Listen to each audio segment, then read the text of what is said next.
notre envoyé spécial à Moscou. C'est Julie Dungelhoff. Écoutez.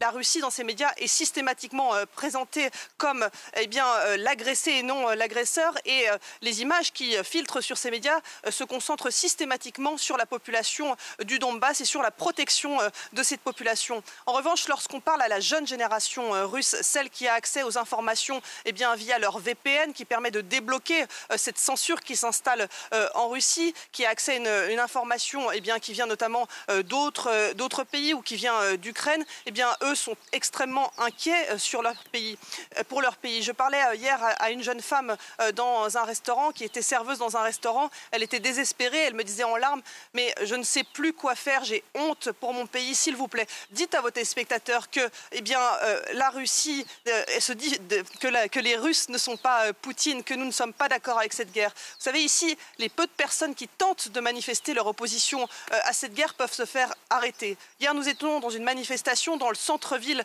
de Moscou à l'appel de l'opposant russe Alexei Navalny, et la présence policière était extrêmement importante. Il y avait la police anti-émeute absolument partout dans la ville, tout était bouclé. On a pu voir des dizaines de jeunes qui se tenaient silencieux face à ces policiers. C'est leur manière de manifester. Ils savent très bien que s'ils brandissent un slogan, par exemple, ils se le feront arrêter immédiatement. C'est le cas de plus de 7000 personnes depuis le début de cette guerre. Donc ceux qui s'opposent à cette guerre aujourd'hui tentent de manifester comme ils peuvent, via des hashtags sur les réseaux sociaux, via des pancartes affichées sur des murs, via des graffitis, via une fleur devant l'ambassade d'Ukraine. Mais c'est très compliqué pour eux de s'exprimer. Et ce que me disaient d'autres jeunes, c'est qu'ils cherchaient un moyen à présent de quitter le pays.